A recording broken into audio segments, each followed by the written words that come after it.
Hi, I'm Jen Matthew Sadler. And I'm WIM Natasha Regan. Over the next few weeks, we're going to be following the Tcec, 17th Tcec Championships. That's the top chess engine championships.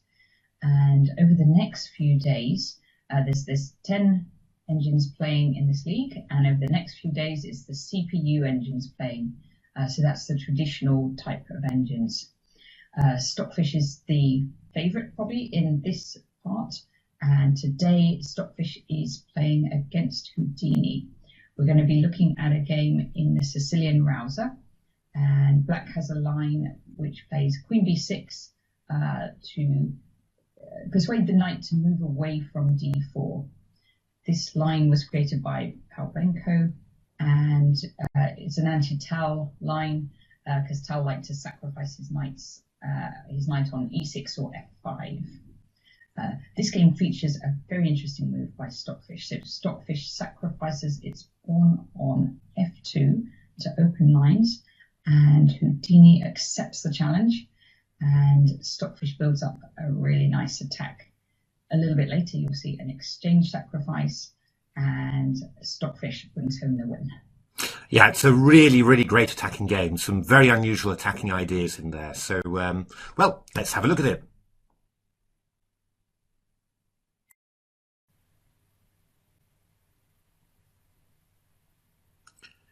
Okay, let's have a look at this game then. So Stockfish is white and Houdini is black. So Stockfish, that's the very latest development version, whereas Houdini actually is quite an old engine. It hasn't been updated for quite a while. Still very, very strong. Actually amazing that it still manages to compete, without having had an update for so long. But yeah, it's always been one of my favourite engines to analyse with in the past. So e4, c5, knight f3, d6. This is all pretty standard Sicilian Richter-Rauzer, after bishop g5. And now, as Natasha mentioned, this move, queen b6. Yeah, as Natasha said, the idea is to move that knight away from d4. On d4, that knight's central, eyeing the e6 and f5 squares, and certainly if you're playing against people like Tal, you'll be expecting sacrifices there pretty much every move. So this forces the knight back to b3, which, just sort of hopefully slows down White's attack a little bit. I suppose the drawback to it is that, black's typical counterplay is something with a6 and b5, and the queen stands in the way of that. So essentially, you're going to have to move your queen again if you want to get your queenside pawns rolling. So there's a little bit of a cost there involved. But okay, it also takes away some attacking power from White's position. So e6, queen d2, and now bishop e7. And this was the end of the moves that were stipulated in advance of the game. That's right. So now the engines are on their own. So Stockfish plays the most aggressive move, castles, king b1, all well known, rook d8, all very well known as well. But here, this is where Stockfish plays something unusual. Stockfish here plays bishop e2, and this move has been hardly seen at all in human play. I think there's maybe one or two examples, but not at the very top level. And it dangles the f2 pawn. Exactly. Yeah, that f2 pawn is hanging. Yeah, I only found one game with it, with a couple of slightly lower rated players. Turned out very effectively for White in that game. What's the idea of it? Well, I mean, White normally plays f3 in this position, and then withdraws the bishop back to e3 and plays, g4 and moves the kingside pawns forward. I suppose bishop e2 could just be a little bit quicker. I mean, you might even be able to get the f pawn involved, move it to f4 rather than f3. So, I mean, plenty of possibilities there. But of course, there's that little matter of the hanging pawn on f2. And, Houdini doesn't hesitate. It grabs it. It's very brave, I would say. Very brave, I think. So, rook f1. And then, well, Houdini doesn't grab the second pawn on the king side. That would be fairly suicidal. It plays. What happens if Houdini does take on G2? Well, we've got a mixture either of trapping the queen or teeing up completely. If you take on H2, I end up trapping the queen with sort of things like bishop F4, bishop E3. So you can try and move back to the queen side, but after a move like queen F4. I mean, white's really vicious. It's pretty vicious. I mean, this is, I think, something that we've really learned from AlphaZero, that, the best way to get a massive attack, a huge increase in the activity of your position, is just to give away pawns in front of your rooks. And here, black's been so kind as to do it for us, and give us 10p to get our rooks on those open files as well. So it's really, it really is very risky. So, Queen B6 was what Houdini played.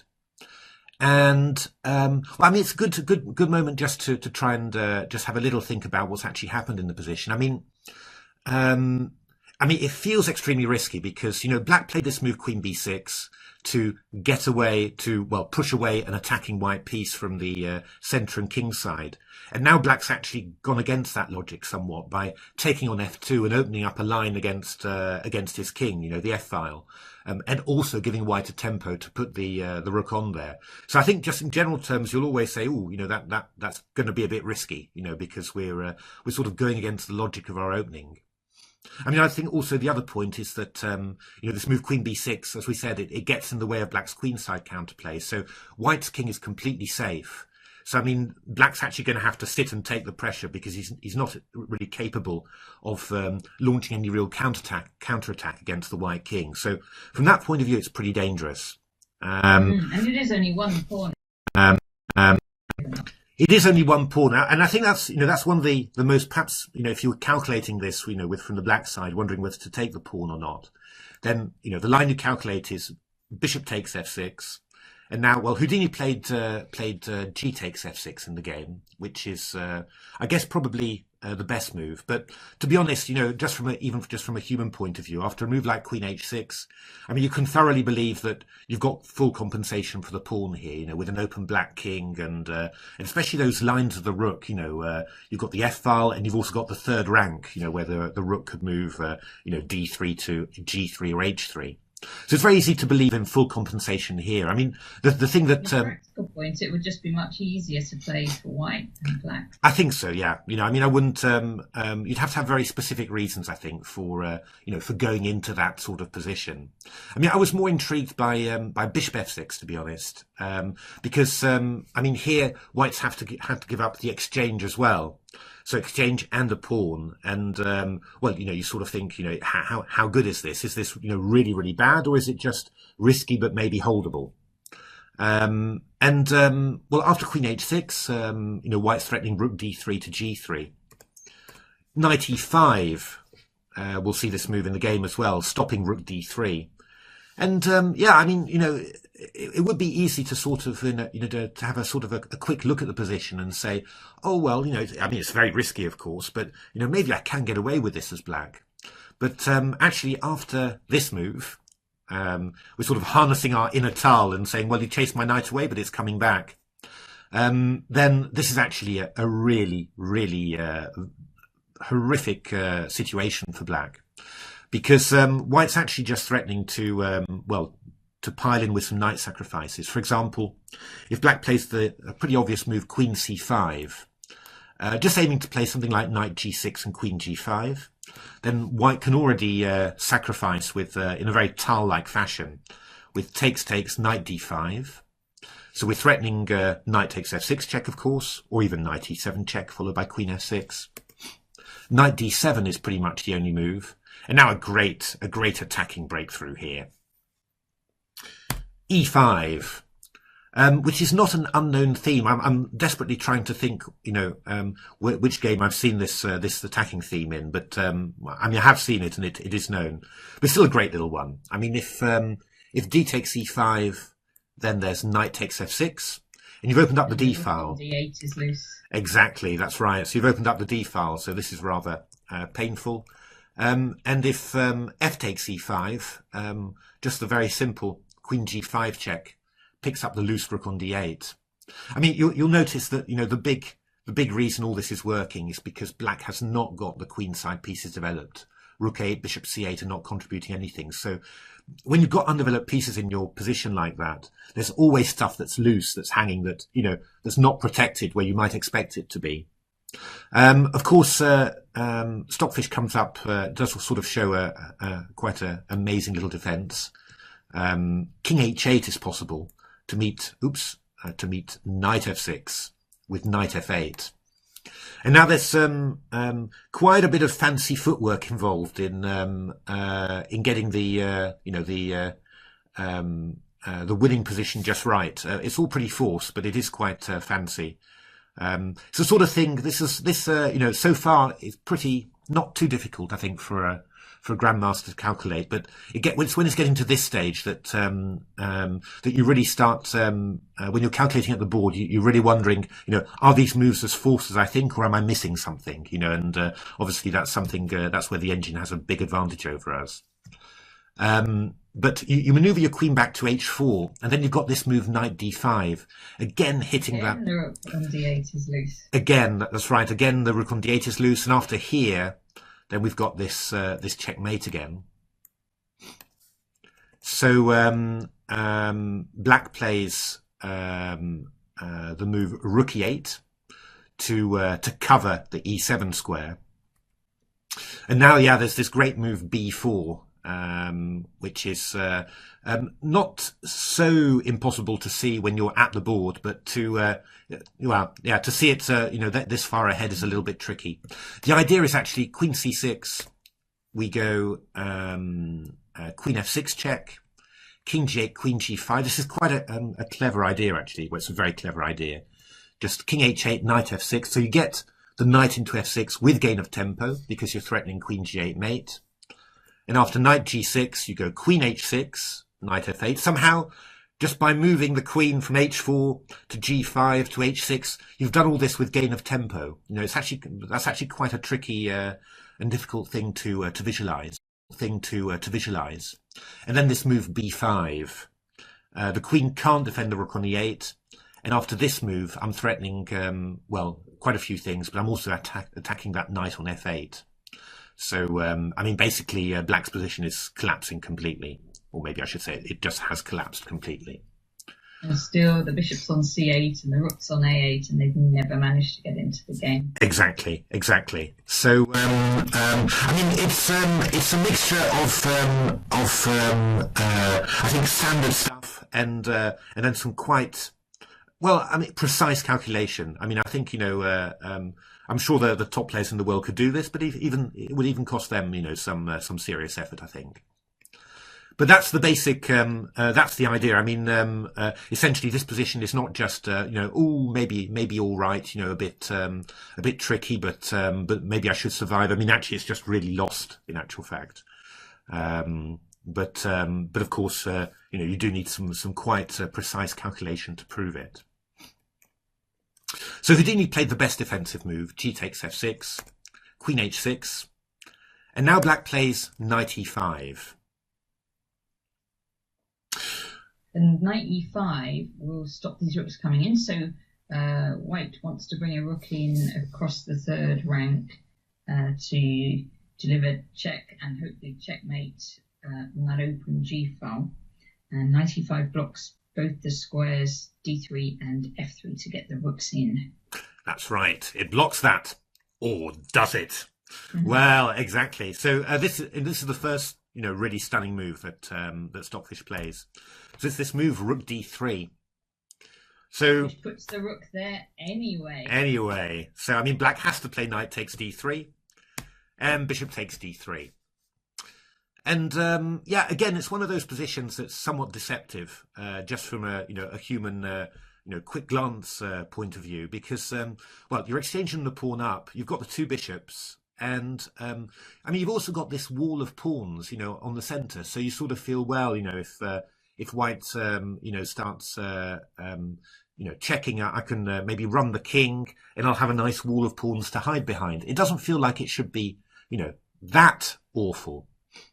However, it's when you start looking specifically at, okay, well, what am I actually going to do? And that you realise that all of the tactics are actually against you. So, I mean, White's idea is to play Rook f3 to g3 or Rook f3 to h3. I mean, that's coming in really quickly. So Black has to do something about that. Now, I mean, the most obvious idea is to play King h8. Just to go Rook g8 and Rook g6. You know, that's the basic idea. Very typical in the Rauzer. Unfortunately, Rook takes f6 is really, really strong. Nice move. And its idea is to get e5 in and threaten mate on h7.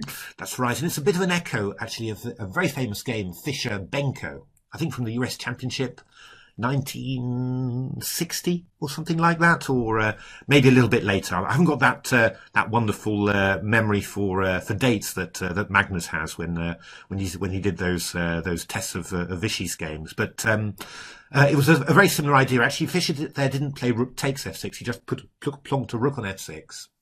And after the bishop takes the Rook, then we play e5. And there's no way for Black to avoid this mate on h7. You'd much rather have a pawn on f6. You could play f5 then, but well, that's the whole point of playing Rook takes f6.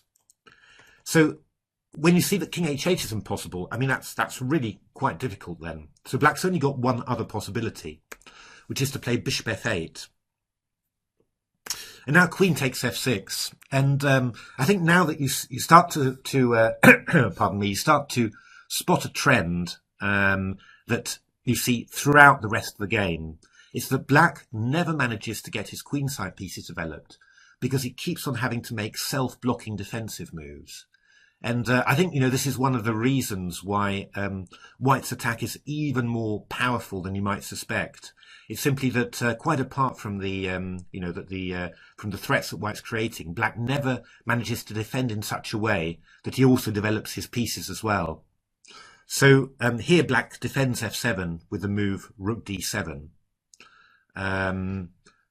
Yeah, I mean, I think actually that maybe this move Bishop g7 was a little bit better. It's just that the computer line, the main computer line, is this one in actual fact. I'll just give you the moves: Rook f1, Bishop f1, and then Bishop d7. Giving up the bishop to defend the back rank mate threat. And you know, it is true that that White's got a substantial material advantage, but Black's pieces are reasonably active. I mean certainly against a human player, you know, I might think, well, you know, maybe this one's not a bad one to go for. I'll at least have some practical chances. No, White is still better, but at least Black gets rid of most of the pressure. But Houdini plays, you know, the most ambitious move anyway, and that's Rook d7, defending f7. But well, you'll notice what I mean, what I meant about self-blocking, because that bishop on c8 and the Rook on e8. Well, the bishop can't move to d7, so the Rook on a8 is also automatically passive. So although White's material down, it's not really an effect because those Black pieces are never getting back into the game. Yeah, I mean, in terms of pieces attacking, I mean, and pieces defending, I mean, Black doesn't have any more than White, you know, despite a material advantage. So, indeed, you know, seems like there's many more possibilities for White to bring extra material into the fray rather than Black. So, the attack continues. Rook f4, threatening Rook g4 check, and h5. Typical computer defense. The only way to stop Rook g4. Queen g5 check was played, and now Bishop g7. And here Stockfish plays an absolutely stunning move. Actually, the next two moves are really quite exceptional. And well, I'm really struggling to think that I would have found them, to be honest. So I mean, they're really classy moves. So the first one is this move Rook f1, which is quite surprising. But the idea is very simple. It stops any irritating checks by Queen g1, you know, which is one of Black's main ways of irritating White. So, and basically, if you look at the position, you see that the black queen's now got no entry points whatsoever. Actually, that knight on b3 is stopping the queen coming to c5. And now queen g5, stopping queen e3, rook on f1, covering f2 and g1. And what Stockfish is basically saying is, well, look, I'm going to start bringing my my knights into the fray. You know, maybe knight e2 to f4 takes h5, or maybe play e4 to e5 and knight e4. And basically, you've got nothing to do. You've got no counterplay whatsoever. So I've got time just to keep my position and build it up slowly. Very difficult skill for humans to do because, I mean, you really need to be sure that you're not just, you know, allowing black an easy defense. So Houdini here plays a very interesting little idea, which is h4. What's the point of that? I think the point of that is if queen h4, then, I mean, moves like queen e3 become possible. And the queen can come around to h6, for example, to bolster up the king side. So just giving away that h-pawn on a slightly easier square. But now the second absolutely stunning move, which I'm pretty convinced I wouldn't have thought of myself. And it's this move g4. And what's the idea of this move g4? Well, the idea is that at some stage, white is going to play queen h5 and then g4 to g5. And then, well, we're going to see how that looks and the threats that white's got, because it happens in the game. So Houdini throws in a5, a4, just stopping any of that. Queen d8, queen h5, bishop e5, making use of that outpost just to, you know, to try and consolidate. Maybe looking to play f7 to f6, and followed by rook g7 or rook h7. Remember, the bishop on e5 there is stopping white from playing e4 to e5. So that's the first point of g4 to g5.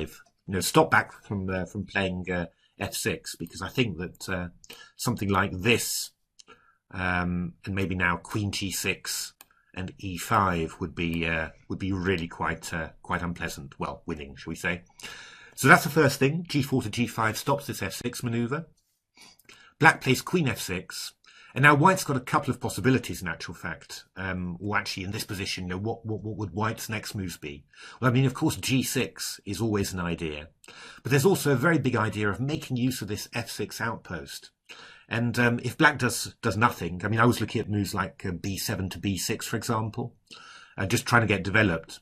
Then white can move the knight, I think after b6, knight b6, white can just move the knight to d1, and then go e3, g4, and either f6 or h6. It's a slow plan, but, you know, try and do something about it. It's, you know, it's really incredibly dangerous.